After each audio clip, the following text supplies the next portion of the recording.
Alright, guys. This is a fucking speed version here of the spreads. I totally forgot. Thank you, Seagrave, for taking care of things and reminding me. Alright, here we go. My lineup looks terrible this week, but here, we'll start off with the bed shitter. Just picked up Liddell Betts and inserted into his lineup here, um, who looks all right. So let's see this low scoring affair here. Palmer versus Orton. I'm going to actually think Carson Palmer's going to have a breakout game here, and Orton is going to suck balls. So holy shite, it worked. Suck my balls, Campbell.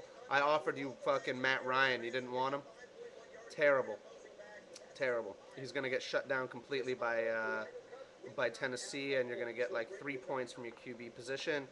Liddell Betts should do all right against Carolina. LaShawn McCoy should do well against Washington.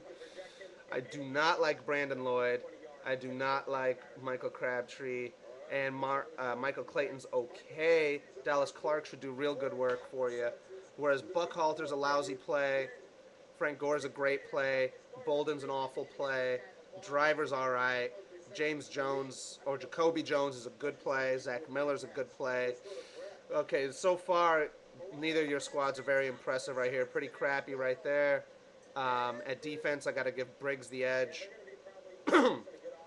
Man, wow, I don't feel so good. This is pretty crappy, guys. I'm gonna have to do a pick 'em in a low-scoring affair here. I cannot pick a winner in this just dog meat fucking matchup. Moving on, Riots, Madmen.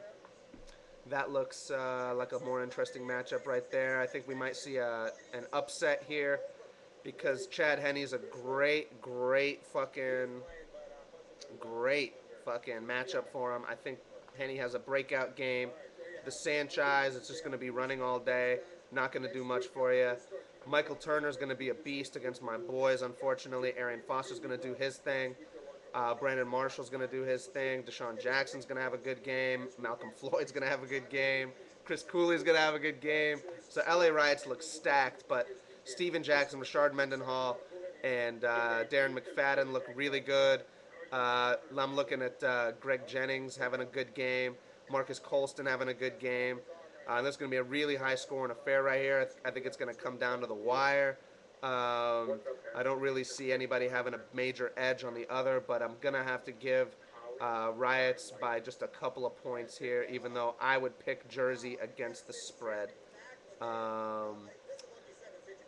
Here we are with the next matchup, High Steppin' Freak versus Kiss the Baby. The High Stepper is highly favored by about 15 points. Kiss the Baby has been streaking hot.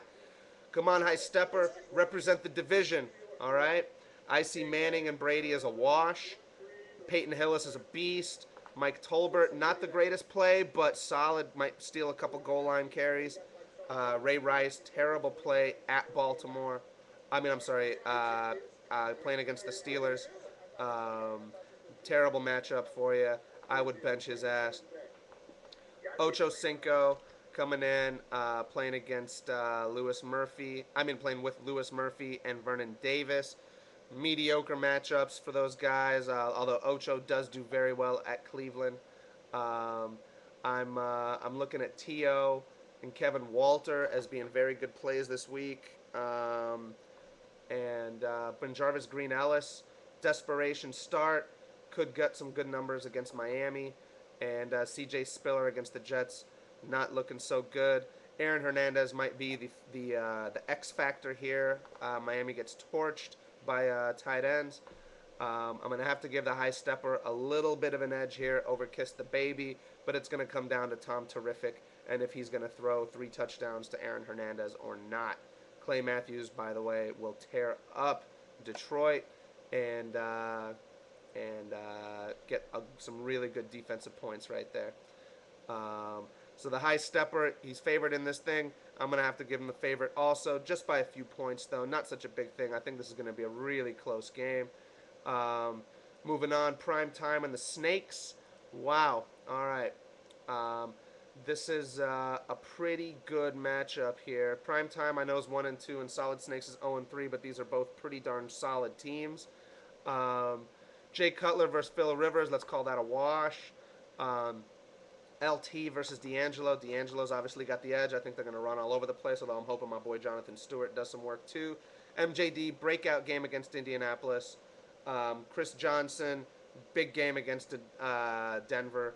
Beanie Wells, nice play at San Diego, but I think they're going to fall behind too early. Hines Ward, Steve Smith versus Santana Moss and Larry Fitzgerald. I'm going to give Moss and Fitzgerald the edge. Breakout games for both of those guys. Hines Ward will do nothing. Steve Smith, New York, will do nothing. Prime time looks like they are going to go down, although Shockey versus Carlson, both middle of the road tight ends right there. I don't see this being a particularly high scoring game. I think it's going to come down to whether MJD or Chris Johnson, who has the bigger game in there, and D'Angelo Williams might be the X factor if he has his breakout game this season.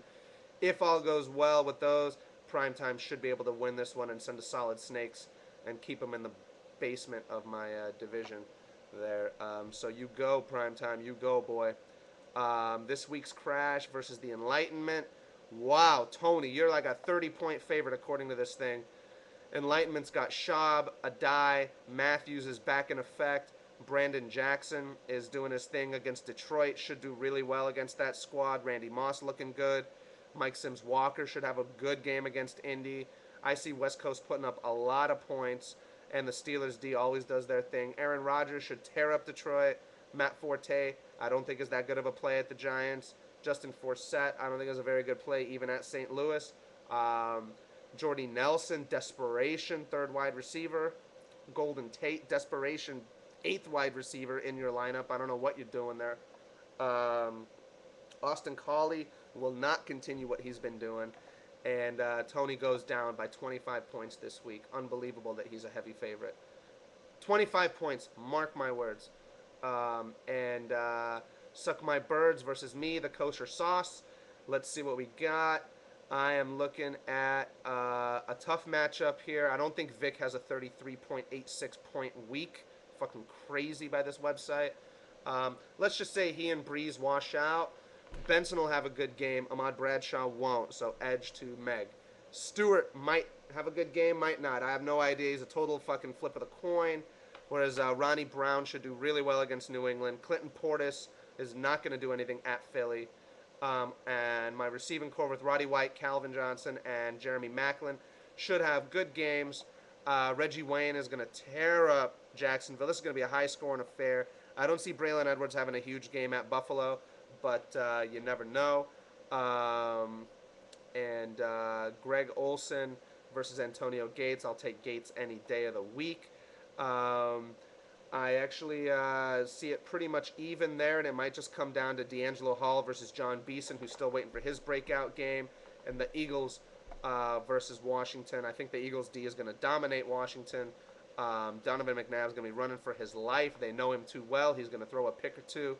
And the Bears D at the Giants. Giants are desperate. They got to score a lot of points. I don't see the Bears doing everything that they could be doing, but actually, according to the website, that's basically the difference in the game. They think the Bears are going to dominate while the Eagles are not. I think this game's going to come down to what happens in that game right there. If the Eagles play great, then I'm going to win. If the Bears play great, then Meg's going to win. And that's basically what it's going to come down to. Michael Vick will not score 33.86 fantasy points. No fucking way. No way. No how. Anyway. Basically, that's it for the spreads. Didn't do a great job this week because I just haven't been thinking about it. I don't want to hear any complaints about the league name. I just didn't want to see my fucking league with douchey up there every fucking day that I log into this thing. So I changed the name. Your division winners, pick their names. And good luck to everybody. All right, I'll talk to you guys all sometime soon. Peace.